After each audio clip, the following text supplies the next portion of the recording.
Assalamualaikum warahmatullahi wabarakatuh. Perkenalkan, nama saya Muhammad Fajar, merupakan mahasiswa dari Universitas Indonesia Timur Makassar, NIM 24601010. Di sini saya akan membahas materi tentang pasar monopoli. Baik, langsung saja ke pembahasan, di mana latar belakangnya pasar merupakan tempat terjadinya transaksi antara penjual dan pembeli yang melibatkan barang dan jasa sebagai objek yang diperjualbelikan. Dalam ilmu ekonomi, pasar bukan hanya tempat fisik, melainkan juga mencakup mekanisme atau sistem yang mempertemukan permintaan dan penawaran. Salah satu bentuk pasar yang penting untuk dipahami adalah pasar monopoli, yaitu pasar yang dikuasai oleh satu produsen atau penjual. Keberadaan pasar monopoli sering menjadi perhatian utama karena bisa membawa dampak besar terhadap konsumen, produsen lain, bahkan terhadap perekonomian secara keseluruhan. Dengan mempelajari pasar monopoli, kita bisa memahami bagaimana struktur pasar ini bekerja, apa ciri-cirinya, serta bagaimana dampaknya jika tidak diatur secara bijak oleh pemerintah.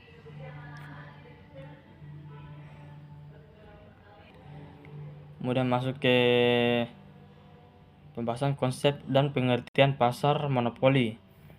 Definisi pasar monopoli adalah suatu bentuk pasar di mana hanya terdapat satu produsen atau penjual yang menguasai sepenuhnya seluruh penawaran terhadap suatu jenis barang atau jasa tertentu dalam pasar tersebut.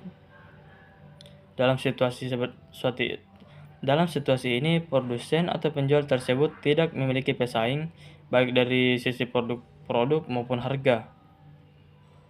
Oleh karena itu, produsen tersebut memiliki kekuatan penuh untuk menentukan harga dan kuantitas barang yang dijual. Posisi produsen sebagai placemaker memungkinkan mereka menetapkan harga sesuai kepentingannya tanpa khawatir kehilangan konsumen karena tidak adanya alternatif lain.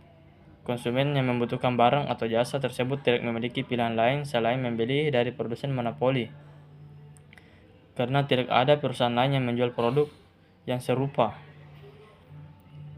Adapun perbedaan dengan pasar persaingan sempurna. Pasar persaingan sempurna merupakan kebalikan dari pasar monopoli dalam banyak hal. Dalam pasar persaingan sempurna, terdapat banyak penjual dan pembeli yang saling bersaing. Produk yang ditawarkan bersifat homogen dan harga ditentukan oleh kekuatan permintaan dan penawaran pasar. Produsen di pasar ini tidak memiliki kekuatan untuk menentukan harga karena jika menetapkan harga terlalu tinggi, konsumen akan beralih ke produsen lain. Sebaliknya, dalam pasar monopoli hanya ada satu penjual barang atau jasa yang ditawarkan tidak memiliki substitusi dekat, dan terdapat hambatan besar bagi perusahaan baru untuk masuk ke pasar tersebut. Oleh karena itu, produsen dalam pasar monopoli memiliki kekuasaan besar dalam menentukan harga dan jumlah output yang ditawarkan. Contoh umum pasar monopoli di Indonesia. Beberapa contoh pasar monopoli antara lain: yang pertama, PLN sebagai penyedia tunggal listrik di Indonesia, kemudian PDAM sebagai penyedia utama air bersih di berbagai daerah. Sementara di tingkat global, contoh Microsoft pada tahun 1990-an. Adapun ciri-ciri pasar monopoli, yang pertama, hanya ada satu penjual atau produsen. Dalam pasar monopoli, seluruh pasokan barang atau jasa dikendalikan sepenuhnya oleh satu produsen. Tidak ada perusahaan lain yang bersaing dalam memproduksi atau menjual barang tersebut. Produsen tersebut menjadi satu-satunya entitas yang menguasai pasar atau atas barang atau jasa tertentu. Konsumen hanya dapat membeli dari produsen ini karena tidak ada pilihan lain yang tersedia. Yang kedua, tidak ada barang pengganti yang dekat. Produk yang dijual oleh produsen monopoli tidak memiliki substitusi atau barang pengganti yang mirip atau sebanding. Karena tidak adanya pengganti yang serupa, konsumen harus tetap membeli produk tersebut meskipun harga yang ditawarkan relatif tinggi atau kualitasnya tidak berubah. Kondisi ini memperkuat posisi tawar produsen. Yang ketiga, hambatan masuk yang tinggi. Pasar monopoli ditandai oleh hambatan masuk yang sangat tinggi, yang membuat perusahaan lain sulit atau bahkan tidak mungkin untuk masuk ke dalam pasar. Hambatan ini bisa berupa hak paten, izin usaha dari pemerintah, kebutuhan modal yang sangat besar, atau penguasaan teknologi dan sumber daya. Semua ini menjaga dominasi produsen monopoli dan menghindarkan potensi persaingan. Yang keempat, produsen sebagai penentu harga atau price maker.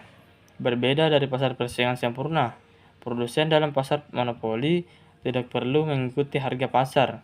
Mereka memiliki kekuasaan penuh untuk menetapkan harga barang atau jasa sesuai dengan strategi bisnis dan tingkat keuntungan yang diinginkan. Konsumen tidak memiliki pilihan lain sehingga harus menerima harga yang ditetapkan tersebut. Yang kelima, informasi tidak sempurna. Dalam pasar monopoli, informasi yang tersedia tidak merata. Konsumen tidak memiliki akses terhadap informasi lengkap tentang harga, kualitas, dan alternatif produk, karena hanya satu produsen yang beroperasi. Sebaliknya, produsen memiliki keunggulan informasi yang membuat mereka lebih mampu mengendalikan pasar dan mengambil keuntungan sebesar-besarnya. Adapun bentuk-bentuk monopoli. Yang pertama, monopoli alamiah atau natural monopoli. Monopoli alamiah terjadi ketika satu perusahaan dapat menyediakan seluruh kebutuhan pasar dengan biaya produksi yang lebih rendah dibandingkan jika pasar tersebut dilayani oleh beberapa perusahaan. Kondisi ini biasanya disebabkan oleh adanya skala ekonomi yang sangat besar, artinya semakin besar jumlah produksi, semakin rendah pula biaya rata-rata per unit produk, karena investasi awal dan biaya tetap sangat tinggi. Masuknya pesaing baru menjadi tidak efisien. Contoh dari monopoli alamiah di Indonesia adalah PLN yang menyediakan listrik bagi masyarakat. Membangun jaringan distribusi listrik dari hulu ke hilir membutuhkan infrastruktur yang mahal dan kompleks. Oleh karena itu, akan jauh lebih efisien bila hanya satu perusahaan yang menyediakannya. Yang kedua, monopoli legal atau pemerintah. Monopoli legal adalah bentuk monopoli yang dibentuk atau dilindungi secara hukum oleh pemerintah.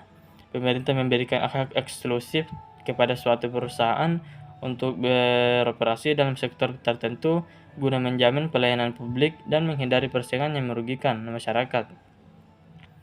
Contoh dari monopoli ini adalah PT Pos Indonesia yang selama bertahun-tahun memiliki hak tunggal dalam pengiriman surat dan dokumen. Pemerintah biasanya menerapkan monopoli legal dalam sektor-sektor yang dianggap strategi atau penting bagi masyarakat. Yang ketiga, monopoli karena penguasaan teknologi atau hak cipta. Jenis monopoli ini terjadi ketika perusahaan menguasai teknologi tertentu atau memiliki hak paten dan hak kekayaan intelektual lainnya yang membatasi pihak lain untuk memproduksi atau menjual produk yang sama. Hak eksklusif ini biasanya diberikan sebagai bentuk penghargaan atas inovasi atau penelitian yang dilakukan oleh perusahaan tersebut. Contohnya adalah perusahaan farmasi yang memiliki paten atas obat-obatan hasil riset mereka selama jangka waktu tertentu selama masa paten masih berlaku. Perusahaan lain dilarang meniru atau memproduksi farmasi yang memiliki paten atas obat-obatan hasil riset mereka selama jangka waktu tertentu. Selama masa paten masih berlaku, perusahaan lain dilarang meniru atau memproduksi obat tersebut, sehingga perusahaan pemegang paten menjadi satu-satunya produsen. Yang keempat, monopoli karena skala ekonomi. Dalam kondisi ini, perusahaan mampu mencapai efisiensi biaya karena volume produksi yang besar ketika perusahaan semakin besar, dan mampu menurunkan biaya produksi per unit. Perusahaan kecil tidak dapat bersaing karena biaya mereka lebih tinggi. Akibatnya, perusahaan besar mendominasi pasar dan menciptakan monopoli secara alami. Monopoli karena skala ekonomi seringkali muncul di industri berat, seperti industri baja, semen, atau transportasi massal. Adapun kemudian kita masuk ke penentuan harga dan output dalam pasar monopoli. Adapun kurva permintaan dan pendapatan monopoli. Dalam pasar monopoli, kurva permintaan bersifat menurun dari kiri atas ke kanan bawah. Ini berarti bahwa untuk meningkatkan jumlah penjualan, produsen harus menurunkan harga produknya. Tidak seperti pasar persaingan sempurna di mana kurva permintaan bersifat horizontal, karena harga pasar ditentukan oleh interaksi antara penjual dan pembeli. Produsen monopoli menghadapi kurva permintaan yang langsung mencerminkan perilaku konsumen terhadap harga yang ditetapkan. Kurva permintaan ini juga mencerminkan pendapatan rata-rata atau average revenue atau AR. Di sisi lain, kurva pendapatan marginal revenue atau MR berada di bawah kurva AR, karena setiap tambahan unit barang yang dijual mengurangi harga semua unit sebelumnya, sehingga MR selalu lebih rendah dari AR. Hubungan MR, MC, dan output. Dalam menentukan jumlah output yang akan diproduksi, produsen monopoli menggunakan prinsip ekonomi mikro yang sama, yaitu mencari titik di mana MR sama dengan MC atau marginal cost. Titik tersebut merupakan jumlah output optimal bagi produsen. Setelah jumlah output ditentukan, harga ditentukan dengan menarik garis ke atas menuju kurva permintaan. Harga inilah yang akan diperlakukan di pasar. Dalam struktur pasar ini, harga yang ditentukan oleh produsen selalu lebih tinggi daripada MC, sehingga terjadi ketidakefisienan alokatif. Ini berarti bahwa sumber daya tidak dialokasikan dengan optimal karena harga tidak mencerminkan biaya yang sebenarnya. Adapun keuntungan jangka pendek dan jangka panjang. Karena tidak adanya pesaing dan hambatan masuk yang tinggi, produsen monopoli dapat memperoleh keuntungan supernormal di atas rata-rata, baik dalam jangka pendek maupun jangka panjang. Dalam jangka pendek, produsen dapat menyesuaikan jumlah output dan harga untuk memaksimalkan keuntungan. Dalam jangka panjang pun, posisi monopoli tetap dapat dipertahankan karena tidak ada perusahaan lain yang dapat memasuki pasar untuk menyaingi keberadaan produsen tersebut. Adapun dampak monopoli terhadap konsumen dan pasar. Efisiensi dan ketidakefisienan pasar. Pasar monopoli menyebabkan ketidakefisienan alokatif karena harga produk lebih tinggi dari biaya marginal. Dalam kondisi ini, barang yang sebenarnya dibutuhkan oleh konsumen tidak diproduksi dalam jumlah yang memadai karena produsen hanya berfokus pada keuntungan, bukan pada kesejahteraan konsumen. Selain itu, ketidakefisienan produktif juga dapat terjadi karena produsen monopoli tidak menghadapi tekanan kompetisi, sehingga tidak terdorong untuk meminimalkan biaya atau meningkatkan efisiensi produksinya. Diskriminasi harga. Diskriminasi harga adalah praktik menjual barang atau jasa yang sama dengan harga yang berbeda kepada konsumen yang berbeda meskipun biaya produksinya sama. Dalam pasar monopoli, produsen bisa menerapkan diskriminasi harga berdasarkan tingkat pendapatan, lokasi geografis, atau jenis konsumen. Meskipun dalam beberapa kasus hal ini bisa memperluas jangkauan pasar, secara umum diskriminasi harga cenderung merugikan konsumen karena produsen memaksimalkan keuntungan dengan mengeksploitasi daya beli konsumen. Kemudian kerugian konsumen. Deadweight loss merupakan kerugian konsumen atau deadweight loss merupakan kerugian efisiensi yang dialami oleh masyarakat akibat pasar tidak beroperasi secara kompetitif. Dalam pasar monopoli, seharga yang lebih tinggi dan output yang lebih sedikit menyebabkan hilangnya surplus konsumen dan produsen yang seharusnya bisa dinikmati dalam kondisi pasar persaingan sempurna. Hal ini mengurangi kesejahteraan total masyarakat karena sebagian potensi manfaat ekonomi hilang begitu saja. Dampak sosial dan ekonomi. Dampak sosial dan ekonomi monopoli juga dapat menimbulkan dampak sosial yang signifikan, seperti meningkatnya ketimpangan pendapatan ketika produsen mendapatkan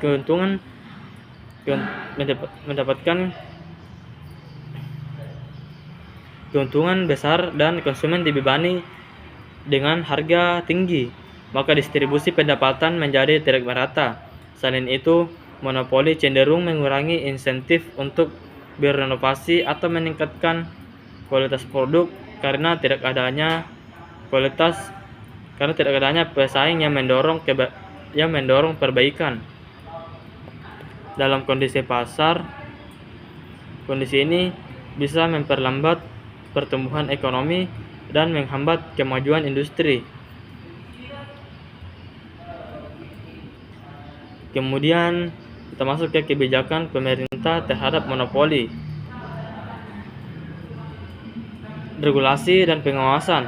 Pemerintah memiliki tanggung jawab untuk melindungi konsumen dari dampak negatif yang dapat ditimbulkan oleh kekuasaan pasar yang besar seperti dalam pasar monopoli. Salah satu cara untuk mengatasi dominasi produsen monopoli adalah dengan melakukan regulasi dan pengawasan. Regulasi dapat berupa penetapan harga maksimum yang diperbolehkan, standar pelayanan minimum, serta pengawasan terhadap kualitas produk atau jasa yang ditawarkan.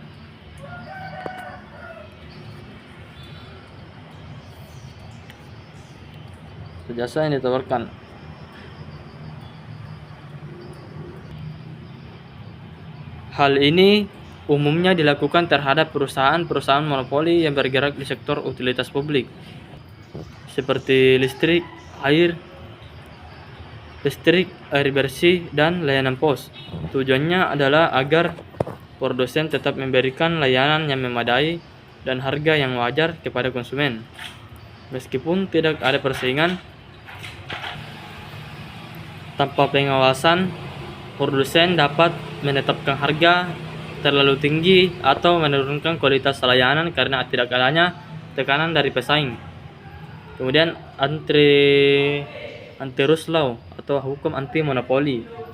Untuk mencegah terjadinya praktik monopoli yang merugikan masyarakat dan menutup akses bagi pelaku usaha lain, pemerintah telah menetapkan Undang-Undang Nomor 5 Tahun 1999 tentang larangan praktik monopoli dan persaingan usaha tidak sehat. Undang-undang ini menjadi dasar hukum dalam mengatur persaingan usaha di Indonesia dan mendorong terciptanya iklim usaha yang adil serta terbuka. Dalam pelaksanaannya, Lembaga yang berwenang untuk menegakkan undang-undang ini adalah Komisi Pengawasan Persaingan Usaha atau KPPU. KPPU berperan untuk menilai apakah suatu perusahaan melakukan praktik curang seperti penetapan harga secara sepihak, kartel, penguasaan pasar secara tidak wajar, serta penghalangan masuknya persaingan baru. Dengan adanya Antitrust Law ini diharapkan struktur pasar di Indonesia tetap kompetitif dan tidak didominasi oleh satu pelaku usaha saja.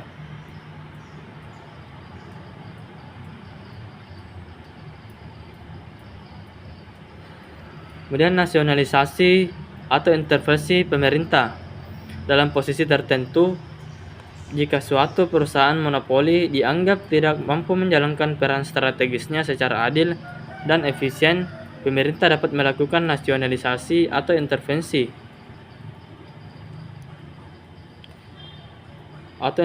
Langsung. Nasionalisasi berarti pemerintah mengambil alih kepemilikan dan pengelolaan perusahaan tersebut, biasanya dalam sektor-sektor yang menyangkut hajat hidup orang banyak, seperti listrik, air bersih, dan transportasi umum. Tujuan dari langkah ini adalah untuk memastikan bahwa pelayanan kepada masyarakat tidak semata-mata didasarkan pada keuntungan bisnis, tetapi juga memperhatikan aspek keadilan sosial dan pemerataan. Intervensi pemerintah juga dapat dilakukan dalam bentuk subsidi, penyediaan alternatif produk melalui BUMN, atau membuka keran impor untuk mengurangi kekuatan monopoli di pasar. Dengan demikian, keseimbangan antara kepentingan konsumen dan keberlangsungan usaha tetap terjaga. Adapun studi kasus atau contoh nyata monopoli. Yang pertama, PLN atau Perusahaan Listrik Negara. PLN merupakan salah satu contoh nyata perusahaan monopoli di Indonesia yang beroperasi di sektor energi. PLN memiliki hak eksklusif untuk menyuplai dan mendistribusikan listrik ke seluruh wilayah Indonesia. Karena biaya pembangunan infrastruktur pembangkitan listrik dan jaringan distribusi sangat besar, hanya satu perusahaan yang mampu menyediakan layanan tersebut secara nasional. Struktur monopoli dalam sektor ini dianggap lebih efisien dibandingkan jika dilakukan oleh banyak perusahaan. Meskipun demikian, karena sifat monopolinya, PLN juga harus tunduk pada regulasi pemerintah mengenai tarif dasar listrik, kualitas layanan, dan cakupan distribusi agar masyarakat tetap memperoleh layanan yang adil dan terjangkau. Kemudian PDAM atau Perusahaan Daerah Air Minum. PDAM adalah perusahaan daerah yang mengelola penyediaan dan distribusi air bersih di berbagai daerah karena menguasai jaringan distribusi dan sumber air. PDAM umumnya memiliki pesaing langsung dalam wilayah kerjanya. Hal ini menjadikan PDAM sebagai peacemaker dalam sektor penyediaan air bersih di daerahnya masing-masing. Namun, karena menyangkut kebutuhan dasar masyarakat, PDAM berada di bawah pengawasan pemerintah daerah dan seringkali menerima subsidi untuk menjaga tarif terjangkau. PDAM juga menjadi contoh dan monopoli yang memiliki tanggung jawab sosial, bukan hanya orientasi profit semata.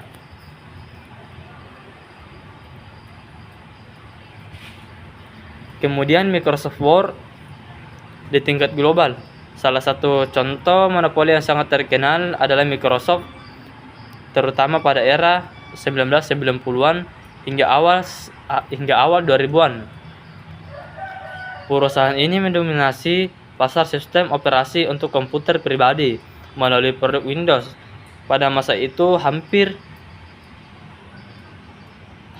semua komputer menggunakan sistem operasi buatan Microsoft, sehingga perusahaan lain sangat sulit bersaing karena kekuatan persaingan sangat besar. karena kekuatan pasarnya sangat besar. Microsoft pernah dituduh melakukan praktik monopoli seperti menggabungkan Internet Explorer ke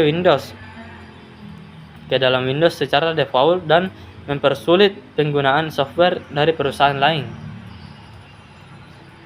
Kasus ini sempat ditangani oleh Departemen Kehakiman Amerika Serikat yang menuduh Microsoft melanggar hukum anti monopoli.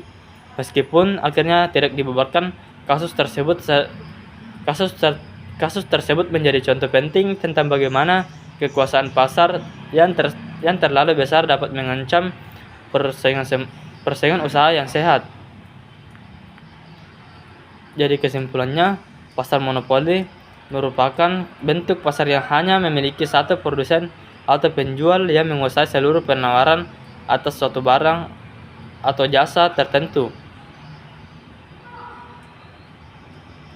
Dalam struktur pasar ini, produsen memiliki kekuasaan penuh untuk menentukan harga dan jumlah output yang ditawarkan karena tidak adanya pesaing maupun produk substitusi yang dekat. Meskipun kondisi ini memungkinkan produsen memperoleh keuntungan besar, namun hal ini juga membawa dampak negatif bagi konsumen dan pasar secara keseluruhan. Harga barang menjadi lebih tinggi, pilihan produk menjadi sangat terbatas, dan terjadi ketidakefisienan dalam alokasi sumber daya. Oleh karena itu diperlukan pengawasan dan pengaturan yang tepat dari pemerintah agar kekuasaan pasar yang besar tidak merugikan masyarakat. Pemerintah harus memainkan peran aktif dalam menjaga keseimbangan antara kepentingan produsen dan konsumen. Mungkin itu saja yang bisa saya sampaikan. Mohon maaf bila banyak kesalahan kata, dan mohon maaf jika banyak kekurangan dari materi tersebut. Mohon dimaafkan. Terima kasih. Assalamualaikum warahmatullahi wabarakatuh.